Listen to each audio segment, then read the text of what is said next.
At least it is for me. It's definitely warm out there, especially for this time of the year in this parts of the world.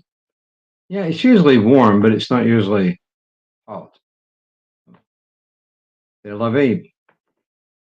Today's reading is, in a nutshell, it says cultivate inner peace, and you could kind of leave it at that. But anyway, there are some suggestions that our writer this month has got for us. She's also got a couple of good quotes here. The first one is from the Buddha, who says, peace comes from within.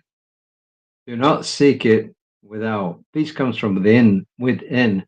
Do not seek it without. And Ernest Holmes says, peace is at the center of your own soul. It is the very being, capital B, of your being. And this is Diana says. We all know the saying, no matter where you go, there you are. He says, have you ever noticed that even while on vacation, we may find ourselves or notice other people grumbling and arguing over petty annoyances? We might be in a paradise setting with sunset, with sunshine and gently lapping waves.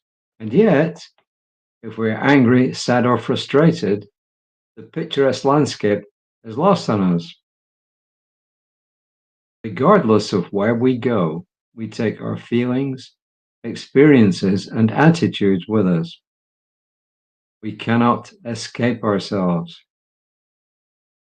That's why finding ways to cultivate inner peace is imperative.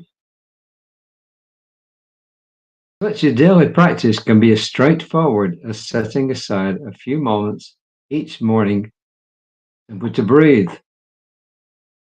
Perhaps reading these daily guides or listening to them, as this obviously is, observing nature, meditating, or listening to calming music can help us quiet our minds and bring more stillness into our lives. Or maybe a yoga class or a morning walk allows us to clear our minds. Even with peaceful practices, stressful situations still occur. In those times, practice the pause, which is a useful quote to remember. Before lashing out, condemning, criticizing, judging, or complaining, try to take time out to breathe and regain your composure. By doing so, we will be better equipped to do what? To avoid merely reacting in an habitual negative way. Instead, we can respond to outside stimuli from a place of inner calm.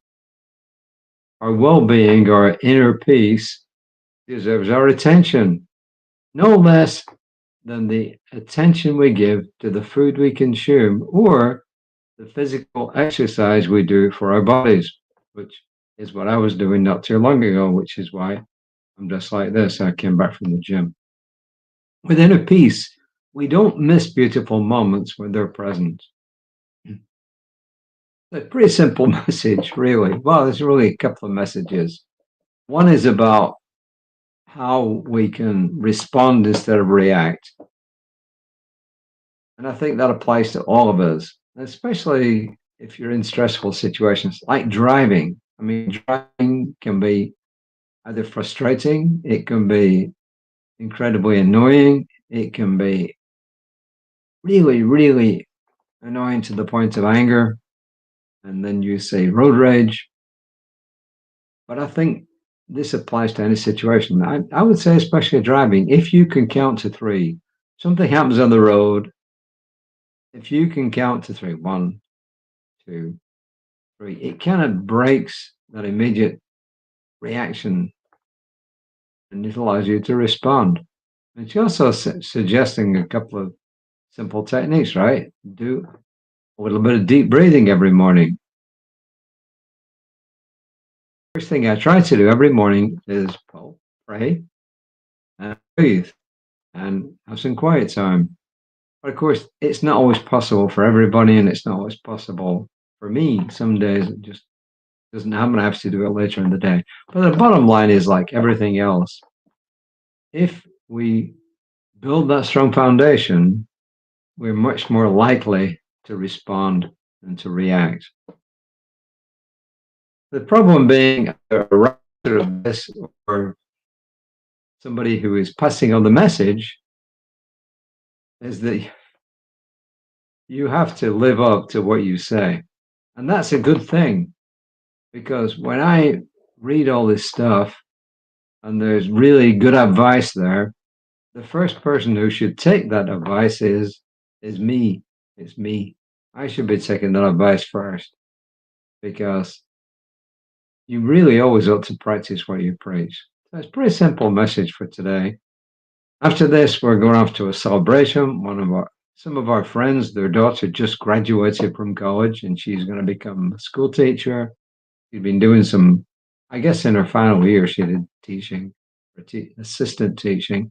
Anyway, so a graduation party, so that's where we're heading. Their names are Pam and Scott, and her name is Lily. I'm not going to give you any more information, but if I know Pam watches this sometimes, so congratulations, Pam. Congratulations, Lily. Congratulations, Scott. It's a really major event, as the ones of you who graduated from college know. It's a big deal. So, what's the affirmation? Let's have a look. The affirmation is, I breathe in peace. I release anxiety. I bring peace into my soul. I breathe in peace. I release anxiety. I bring peace into my soul. And that's enough for today.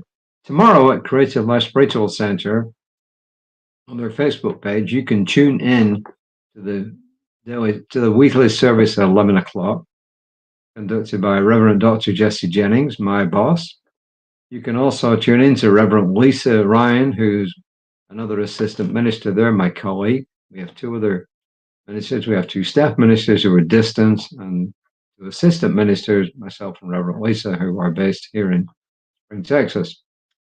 And she'll be on at 9:15 in the morning. So please, if you like these, give us a like, and also pass them on, because hey, whoever they are, who really doesn't need to know about cultivating inner peace?